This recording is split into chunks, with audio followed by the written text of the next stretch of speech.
नमस्कार, आदाब, सत श्री अकाल। मैं उस्मान सैफी। दोस्तों, एक किस्सा जो बहुत ज़्यादा मशहूर हो गया था। राजीव गांधी जी अपने बच्चों के साथ आते हैं देहरादून में, और उस वक्त पूर्व DGP IPS officer Vikram Singh ji वहाँ पर एसपी थे, और उनसे कहा गया था कि बच्चों के सामने पुलिस वालों को लेकर मत आना। लेकिन बात थी प्रोटोकॉल, बात थी सुरक्षा की, इसलिए वो अपनी पुलिस को लेकर दाएं बाएं छुप जाते हैं। और ये किस्सा सुनाया था सर ने, जो काफ़ी मशहूर हुआ था। इसका लिंक मैं डिस्क्रिप्शन में जरूर डाल दूंगा। लेकिन ऐसे ही एक और किस्सा कि जब जब उनका नाम भी सामने आता है तो सर के रोंगटे खड़े हो जाते हैं। बस एक फुरफुरी सी शरीर में होती है। वैसे ही नाम है एपीजे अब्दुल कलाम साहब, जो एक साइंटिस्ट रहे हैं और भारत के राष्ट्रपति भी रहे हैं। तो सर, वो किस्सा क्या है जिसमें एकदम से आपके रोंगटे खड़े हो जाते हैं? क्या महसूस करते हैं आप? धन्यवाद उस्मान जी कि आप तशरीफ लाए। बड़ी मेहरबानी कि इतना वक्त आपने दिया। और वो जो घटना आप बता रहे हैं, मैं थोड़ा सा उसका संशोधन करूंगा। वो प्रकरण देहरादून का नहीं, जिला नैनीताल, राजभवन के ठीक नीचे। अब हम बात आपको बताते हैं माननीय भारत रत्न श्री एपीजे अब्दुल कलाम साहब के साथ जो मेरा एक बहुत ही छोटा सा संवाद हुआ, बहुत ही छोटा सा इंटरेक्शन हुआ। लेकिन जो हुआ था वो 1 to 1, वहां कोई तीसरा नहीं था। दूर परेड खड़ी थी, दूर तमाम और ऑफिसर्स थे सीआईएसएफ के, उत्तर प्रदेश पुलिस के। माननीय उपराष्ट्रपति महोदय सीआईएसएफ परेड ग्राउंड पे उतरते हैं, जहां मुझे उनको अगवानी करनी थी, उनको रिसीव करना था। तो मैंने पूरी जिंदगी में, जिसने 30-32 साल आईपीएस में सेवा की है, तो विशिष्ट व्यक्तियों का, राष्ट्रपति महोदय, महामहिम प्रधानमंत्री जी, उपराष्ट्रपति महोदय और तमाम मंत्रियों के, विशिष्ट व्यक्तियों को रिसीव करना, तो एक तरीके से आदमी अभ्यस्त हो जाता है विशिष्ट व्यक्तियों का, और थोड़ा असहज रहता है। मैं ये कह दूं कि मैं बिल्कुल निर्भीक हो करके और कॉलर खड़ा करके, ऐसा नहीं होता है। अपने अंदर कहीं आपके व्यवस्थाओं में कोई कमी न रह गई हो, कोई चूक न हो जाए, कहीं अप्रसन्न होकर के विशिष्ट व्यक्ति न चला जाए। इन तमाम चीजों के मद्देनजर आप रहते तो मौजूद हैं, लेकिन आपका दिमाग और जहन आधे घंटे आगे की। इसके बाद उपराष्ट्रपति महोदय या विशिष्ट व्यक्ति कार में जाएंगे। कार में क्या डीओ वगैरह लगा है, रीडिंग मटीरियल है कि नहीं है, साफ है कि नहीं है, वीआईपी को कोई एलर्जी तो नहीं है, खाने में किसी प्रकार की कोई त्रुटि तो नहीं है, उसका परीक्षण हो गया है। हजार सवाल कौंधा करते हैं। तो आदमी सशरीर वहां रहता है, लेकिन उसका मन कई जगह काम करता रहता है। अगर मैं ये कहूं कि जीवन की सबसे अभूतपूर्व घटना और सबसे अभूतपूर्व मुलाकात अगर भारत रत्न एपीजे अब्दुल कलाम जी के साथ हुई थी, तो वो अतिशयोक्ति ना होगा। क्यों नहीं होगा वो मैं बताता हूं। अपने व्यवहार से, अपने बड़प्पन से, अपने प्रेम से, जैसे आदमी इतना ज्यादा आपको अभिभूत कर दे 2 मिनट के अंतराल में, छोटे कद के, हल्के बदन के, और आपने जब हाथ पकड़ा तो ये सोचते हैं कि ये कहा जाता है कि 5 सेकंड में हाथ आपका छूट जाना चाहिए। लेकिन विशिष्ट व्यक्ति अगर आपका हाथ पकड़े रहे और आपसे ये कहा, तो जो वार्तालाप था इंग्लिश में था, तो मैं उसका तर्जुमा करने की कोशिश करता हूं जी। श्रीमान विक्रम सिंह जी, आपने बड़ी कृपा की कि आपने मुझे ये मौका दिया अपनी भव्य परेड का निरीक्षण करने के लिए। मैं कितना भी आभार व्यक्त करूं वो पर्याप्त नहीं होगा। ऐसे मौके बार बार नहीं आते हैं कि आप ऐसे शूरवीरों का मैं हाथ मिलाऊं। और आपने जिस इज्जत और एहतराम के साथ मेरा इस्तेकबाल किया है, मैं ताजिंदगी इसको याद रखूंगा। मैं भूल गया कि उपराष्ट्रपति कौन है और एडीजी कौन है। जितना सम्मान वो देते जा रहे थे। ये उपराष्ट्रपति थे जी? अच्छा, ये राष्ट्रपति देखना मुझे याद नहीं आ रहा, लेकिन जहां तक मुझे याद आ रहा है शायद उपराष्ट्रपति थे। लेकिन ये सारी दुनिया जानती थी कि राष्ट्रपति बनेंगे कालांतर में। और अगर राष्ट्रपति थे, आप वक्त देख लीजिए कि 2006। अच्छा, 2006 की ये बात है। उस समय भारत रत्न एपीजे अब्दुल कलाम साहब अंतर्राष्ट्रीय हस्ती थे। सही बात, अंतर्राष्ट्रीय। तो उन्होंने जिस तरीके से प्रेम, सौहार्द और एक हाथ मिलाने में ही आपको आभास अगले की ऊर्जा का, अगले की पवित्रता का, ऐसा लगा जैसे किसी फरिश्ते ने हाथ मिलाया, किसी इंसान का हाथ नहीं। बात हम आपसे कर रहे हैं, लेकिन रोए मेरे आज भी खड़े हो रहे हैं। आज इस बात को 19 साल हो रहे हैं, लेकिन अगर उसका आभास जाहिर है कि एक एक शब्द जो उन्होंने कहा था वो किसी और लोग का हस्ताक्षर वहां से था। उनके जो हाथ मिलाने का जो अंदाज था, ऐसा लगा किसी फरिश्ते ने आपको छू लिया हो और आपको दुआएं दे रहा, आशीर्वाद दे रहा है। वो कुछ सामान मेरे जीवन को रोमांचित करने वाली, और आपके सामने है। मेरी उम्र खुद 75 साल हो गई है। लगते नहीं वैसा जी, आपकी मेहरबानी है बेटा। लेकिन जिस मोहब्बत के साथ, खुलूस के साथ मैंने इसके बारे में औरों से भी चर्चा की है। अच्छा। और उन्होंने कहा कि ये क्या बात है, मैंने दुनिया देख ली है। और कुछ ऐसे लोग होते हैं जिनको अगर आप देख लें तो ये मालूम पड़ता है कि अगर हरा पेड़ अगर वो देख लें तो वो आईसीयू में सूख जाएगा, ठूंठ हो जाएगा, चला जाएगा आईसीयू में। ऐसे लोग हैं। ऐसे लोग भी हैं। और जिन लोगों के बीच में मैं उठता बैठता हूं अधिकांश ऐसे ही हैं कि अच्छे भले आदमी को देख ले, हाथ मिला ले तो वो आईसीयू में चला जाएगा। और कुछ ऐसे अपवाद, देव स्वरूप, देवतुल्य ऐसे लोग हैं, वो अगर आईसीयू में चले जाएं तो वो ठीक ठाक होकर बाहर खिलखिलाता वो बाहर आ जाएगा। सूखा पेड़ छू ले तो वो हरा भरा हो जाएगा। तो मैंने पूछा कि आखिर इसका कारण क्या है। तो बड़े मनीषियों ने ये जवाब दिया कि जो अंदर से दिव्य है, अंदर से आध्यात्मिक ऊर्जा से परिपूर्ण है, जो अंदर से हरा भरा है, उसके बाहर भी सब कुछ हरा भरा है। उसके बाहर भी आदमी सिर्फ प्रसन्नता बांटता है। और जो पीड़ित है, अगर उसके नाम के आगे तकल्लुस लगा दें पीड़ित जी, तो पीड़ित जी जहां जाएंगे पीड़ा ही बांटेंगे, वो और कुछ, क्योंकि उनके पास है नहीं। भारत रत्न एपीजे अब्दुल कलाम साहब एक बहुत ही आध्यात्मिक ऊर्जा से परिपूर्ण थे।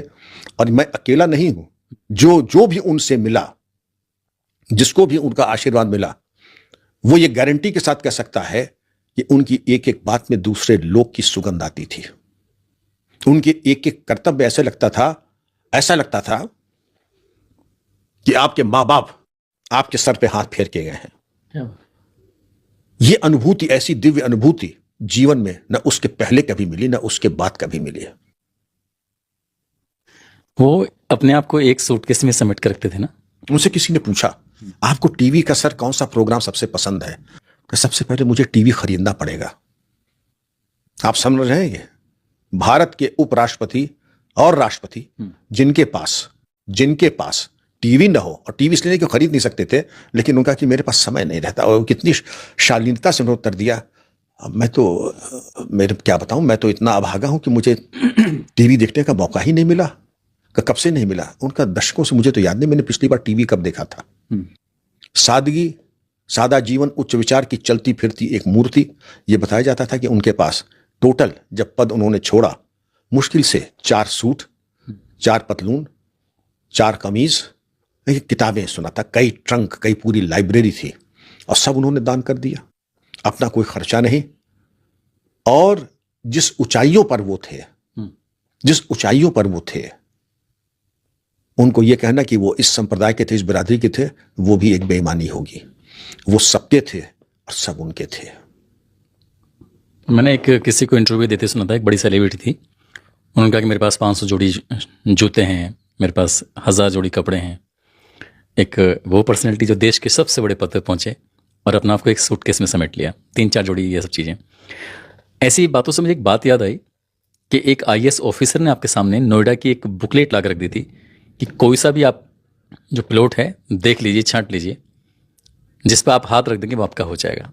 आज की तारीख की अगर हम बात करें साल 2025 में, तो यहाँ कम से कम 1 मीटर ज़मीन की कीमत भी कई लाख रुपए होती है, कई लाख रुपए। तो लगभग 2000 मीटर भी वो ज़मीन का, शायद, ऐसा मेरा अंदाज़ा है। तो आपने मुझसे रिजेक्ट कर दिया था, उसके पीछे की क्या वजह थी और कैसे मिल रहा था वो आपको? पूरी पिक्चर आपका मैं बताना चाहूंगा। किसी एक बड़े हितैषी ने, एक बहुत ही विशिष्ट व्यक्ति ने, एक बहुत बड़े वीवीआईपी ने पूछा कि आपने कभी घर नहीं बुलाया, आपका घर कहाँ है व्यक्तिगत? हमने कहा नहीं, मेरा घर तो डीजीपी का है, एक तिरकवार, आप कभी आप खिदमत का, सेवा का मौका दे। कहने नहीं, आपका निजी घर कहाँ है? कि सर वो थोड़ा पिताजी का दिया हुआ MIG का मकान है, आवास विकास का। आपने मकान नहीं बनवाया? उनका न कभी अवसर मिला, न कभी ऐसी हैसियत थी कि बनवा पाता। कहने अब तो आपका वक्त भी बहुत कम रह गया है। रिटायरमेंट करीब था आपका? रिटायरमेंट करीब था, 2.5 साल या 3 साल बाकी थे। आप ऐसा कर लें कि अभी भी कुछ बिगड़ा नहीं है, आप प्लॉट ले लें। तो सब मेरी इतनी हैसियत अब नहीं है कि मैं प्लॉट ले सकूं। अभी बेटी की शादी करना है, या कर चुका हूं, बेटी की कर चुका हूं, बेटे की करनी है। अब ऐसी हैसियत नहीं कि मैं प्लॉट। उनका आप एक बार सुन लीजिए, जो भी बहुत मुनासिब और बहुत मुनासिब रेट पे आपको वो प्लॉट जरूर दिया जाएगा। लेकिन और सीनियर IAS ऑफिसर को उन्होंने भेजा कि तुम जाकर के कैटलॉग, और सिर्फ नोएडा का नहीं, लखनऊ का भी लेके जाना। तो वो दोनों कैटलॉग लेके सीनियर IAS ऑफिसर आए कि साहब, हमसे कहा गया कि आपको हम पसंद करा लें कि कौन सा प्लॉट आपको लेना है। बाद में उन्होंने खुद ही कहा कि सर, एक छोटे मुंह बड़ी बात, हम लोग आपको बहुत ऊंचे दर्जे पे रखते हैं। और ये जब ठसक की बात आती है तो यही कहा जाता है कि देखो, इतने बड़े ओहदे पर रहते हुए भी उन्होंने हमसे न कोई फायदा लिया, न कोई प्लॉट लिया, न कोई अलॉटमेंट लिया हमसे।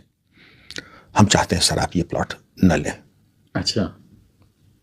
हमने कहा तुमने जो बात कही है या तो पुत्र कहेगा या छोटा भाई कहेगा या कोई बहुत बड़ा हितैषी कहेगा, और ये बात मेरे हृदय में, मैंने इसको सुना और हृदयस्थ किया। अब मैं कोई प्लॉट वगैरह नहीं लूंगा।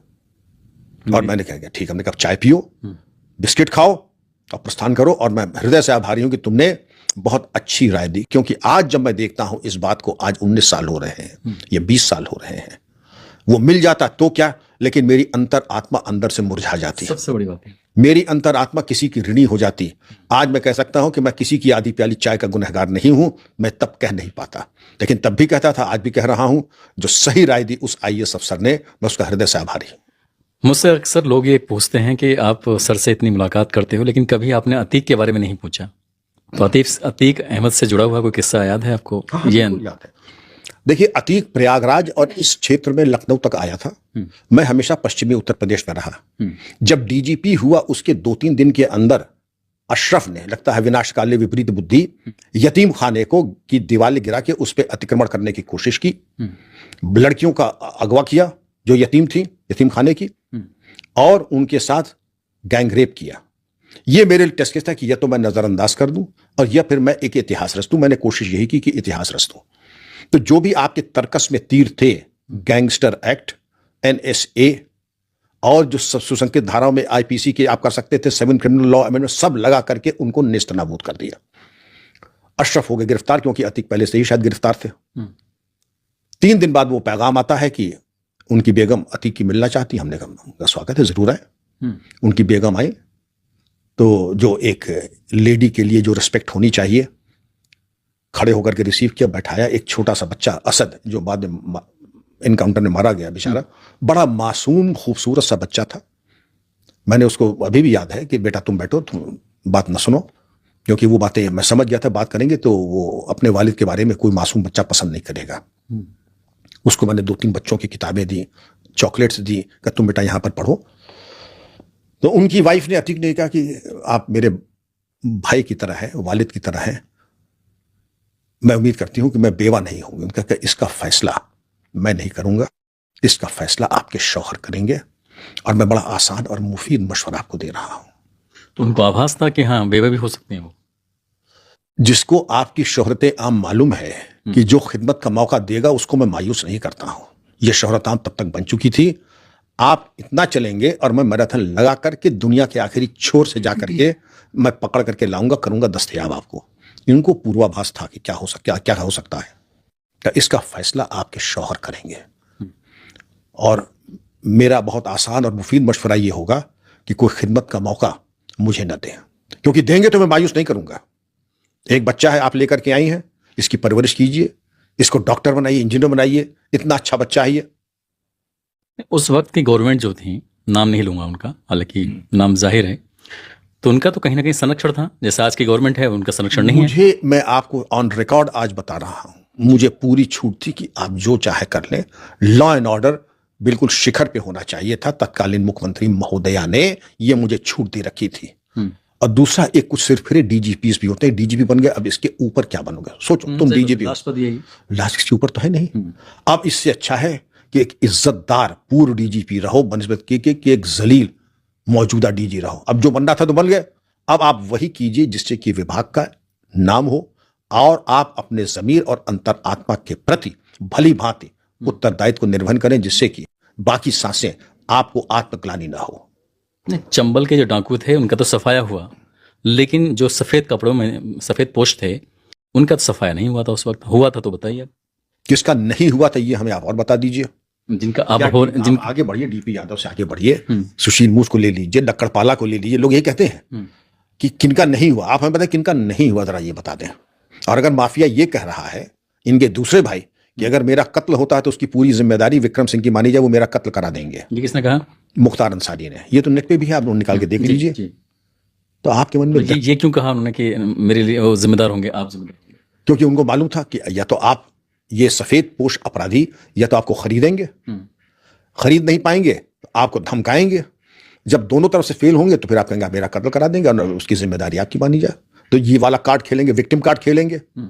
ये चीजें चलने वाली नहीं होती उस्मान बेटा। और अगर आपका सबसे बड़ा माफिया, आपने कहा कि एक की बेगम आकर के रहम के बारे में बात कर रही है, दूसरा अगर ये कह रहा है कि उनका कत्ल होता है तो उसकी जिम्मेदारी मेरी मानी जाए, तो आप समझ सकते हैं कि कौन सा ऐसा माफिया इनके अलावा बचा है जो अपने को सुरक्षित मान रहा था। हाँ, यही सबसे बड़े माफिया। नहीं, कौन अपने को, काम कितना हुआ ये डिबेटेबल है, कितना काम आप कर पाए, कितना आपने, ये ठीक है, आपने चल अचल संपत्ति कुर्क कर ली, आपने उनका व्यापारिक और उनका जो आपराधिक जो बेस था उसको ढहा दिया, उनके ठेके वेके नेस्तनाबूद कर दिए। हाँ, लेकिन जो काम बाद में हुआ वो मेरे कार्यकाल में तो नहीं हुआ। बाद में क्या हुआ? बाद में क्या नहीं हुआ? बाद में जैसे ही दोनों शेख जी के दो लड़के बाहुनर पैदा हुए, एक खुफिया पुलिस में, एक फांसी पा गए, तो जिनके तीनों का अंत क्या हुआ है? मुख्तार बीमारी से मरे, जेल के अंदर, बीमारी से जेल के अंदर मरे। ये दो कैसे मारे गए इसके बारे में तो जुडिशल कमीशन बैठा, तो मैं तो वही मानूंगा जो जुडिशल कमीशन कह रहा है कि इनकी हत्या कर दी गई पुलिस अभिरक्षा में। एक बात और है, जब आप डीजीपी रहे थे तो भेष बदलकर आप कहाँ चले गए थे? कानपुर की बात है, कहाँ चले गए थे वो? मैं अक्सर निकलता था और एस डीजीपी उत्तर प्रदेश में निकला सादे वस्त्रों में, और रेलवे स्टेशन गया चारबाग, वहां से शताब्दी पे बैठ करके मैं कानपुर उतर गया। किसी ने नहीं पहचाना। कानपुर में एक टैक्सी पकड़ी, शायद टैक्सी थ्री व्हीलर टेम्पो, जिसका ड्राइवर का नाम शायद आप ही का नाम था, उस्मान। मेरे नाम से? जी, आप शायद यूट्यूब पे मिल जाएगा, बाद में तो वीआईपी हो गया था वो। अच्छा। हाँ, तो उसके बाद इंटरव्यू दिया उसका, हमारा तो उनका आपको क्या दिया, उनका सब 500 रुपए दिए थे, लेकिन उसके बाद मेरी बड़ी दुर्गत हो गई। अच्छा। पुलिस वाले ने कहा तुमको यही लाना था, कोतवाली ही लाना था क्या? अच्छा, सीधा वो कोतवाली लेके चले गए? नहीं, वो मैंने कहा था। अच्छा, ये विकल्प उस टैक्सी वाले का नहीं था, टेम्पो है, वो तो मेरा विकल्प है, मैं कहाँ जाऊंगा कहाँ नहीं जाऊंगा। खैर हम लोग वहां पहुंचे, वहां पर मैंने जो हालात देखे, आईजी एसएन सिंह थे, उनको बुलवाया। और हालात क्या देखे सर? हालात मैंने वही देखे, कोई एफआईआर नहीं लिख रहा है, और दीवान जी सेवा कर रहे हैं, सेवा कर रहे हैं, पैर ऊपर सर नीचे, और थोड़ा, और कहते हैं मैंने तो ये दिखाने के टेस्ट एफआईआर करने आया हूं। तो जो उनका उत्तर था वो माकूल और प्रोफेशनल नहीं था और औचित्यपूर्ण नहीं था। फिर उसके बाद तो जो मालूम पड़ा कि रौद्र रूप धारण कर लिया डीजीपी ने, तो पूरा हड़कंप बचा। फिर मीडिया भी आ गया, दुनिया भर के वो आ गए, शायद कुछ कटिंग्स भी आपको मिल जाए और यूट्यूब पे भी आपको उस हालात के मिल जाए। अच्छा। लेकिन वो जरूरी था, क्योंकि आपको नफ्स पकड़ने के लिए ये नहीं कि आपको वही खाएं जो आपको खिलाया जाए, बल्कि अपने विकल्प के साथ अलग काटे कि आप जो मेनू में जो आपको खाना है, जो आप देखना चाहें, जो आप देखना चाहें, उस रूप से, उस अनुसंधान से आपको करना चाहिए। वहां जो सब कुछ चल रहा था, तो आपने किसी पे कार्रवाई नहीं की? इतना धमका लिया मैंने, इतना धमका लिया कि मैं समझता पर्याप्त। तभी नया नया डीजीपी हुआ, तो जाते ही जाते एकदम से, क्योंकि सजा देना किसी को बहुत मामूली काम है, लेकिन अपने व्यवहार से आप किसी को सुधार दें तो वो ज्यादा अच्छा होता। तो मैंने कोशिश यही की, और मुझे खुशी है उसके बाद कि उसके बाद किसी तरह की कोई शिकायत कानपुर नगर से मुझे नहीं मिली, मिनिमाइजेशन की या बैड बिहेवियर की। सर, अपने कुछ बचपन के किस्से वगैरह बताइए ना, कहाँ से शुरुआत की आपने? आपका गांव, आपका घर, पापा मम्मी, भाई बहन? नहीं, पापा मेरे वरिष्ठ अधिकारी थे। अच्छा। सिविल सर्विसेज में थे, और जो उनकी पोस्टिंग होती थी तो बड़े बड़े मकानों में मिल जाते थे। लेकिन ये जरूर था कि माताजी ने कहा कि जो आपके पिताजी के अर्दली और चपरासी हैं वो आपके पिताजी के लिए हैं, आपके लिए नहीं है। अच्छा। आप अपने जूते खुद साफ करेंगे, आप अपना काम खुद करेंगे, उनसे आप कोई किसी तरह का नाम लेके नहीं बुलाएंगे कि प्रभुनाथ पांडे, नहीं, आप भैया कह के बुलाएंगे, सभी आपके भैया हैं, और सम्मान के साथ बात करेंगे। इसी तरीके से जो एक सेकंड सर, जैसे सरकारी सेवा में रहते हुए गाड़ी मिलती है, नौकरी मिलते हैं, तो ये बच्चों के लिए इस्तेमाल नहीं उठता था। आप उसका इस्तेमाल न मेरी माताजी या हम लोग नहीं कर सकते थे। लेकिन आजकल तो स्कूलों के बाहर गाड़ियां खड़ी हो जाती हैं, उनके बच्चों को छोड़ने जा रहे हैं, लेने जा रहे हैं, पुलिस वाले खुद लगे। औचित्य नहीं है। हालांकि ये कहा जाता है कि बाद में सरकार ने ये सुविधा दी थी कि आप 500 रुपये महीने जमा कर दें तो आप 200 किलोमीटर चला सकते हैं। अब उसका दुरुपयोग क्या हो रहा है, जमा करेंगे 500 और गाड़ी चलाएंगे आप 5,000 रुपए की, वो मतलब चलती ही रहेगी वो, फिर उसकी कोई किलोमीटर की बंदिश लोग उसको ऑब्जर्व नहीं करते। बेहतर ये होगा कि सरकारी गाड़ी सरकारी रहे, पर्सनल कार पर्सनल रहे। और अब तो वाहन इतने सस्ते हो गए हैं, तनख्वाहें बढ़ गई हैं, एक व्यक्तिगत कार रखने में कोई औचित्य नहीं होना चाहिए। अब बेहतर होगा कि लोग अपनी प्राइवेट और पर्सनल का इसका फर्क रखें, और प्राइवेट काम में आप भले ही पैसा दे करके चला रहे हैं, जनता और विभाग यही समझेगा कि आप सरकारी संसाधन का दुरुपयोग कर रहे हैं। नहीं, और भी तो दिखाना है, बच्चों को भी तो दिखाना है और कि हमारे पास गाड़ियां हैं सरकारी, ये वो। मैं आपको एक एग्जाम्पल दिखाता हूं। शत्रुघ्न सिन्हा के ससुर स्वर्गीय SRD सक्सेना, शत्रुघ्न सिन्हा के ससुर और IAS अफसर, अभिनेता, अभिनेता नूतन सक्सेना, उनकी वाइफ, उनके कई पुत्रियां थी, एक बेटा था आईटी जो अमेरिका में सेटल्ड है। तो ईमानदारी का ये आलम था कि 2 कमरे के अलॉटमेंट के मकान में रहते थे इलाहाबाद में, म्योर रोड पे, मैं आज ही बता दूंगा आपको। और उनकी वाइफ खुद सब्जी लेने रोज जाती थी, रिक्शे में जाती थी। तो एक एसडीएम की वाइफ ने उनसे पूछा कि मिसेस सक्सेना, आपको मैंने देखा आप रिक्शे पे जा रही थी। उनका हाँ, मैंने देखा कि तुम सरकारी गाड़ी में चोर की तरह सर झुका के जा रही थी और मैं अपने रिक्शे पे सीना तान के जा रही थी।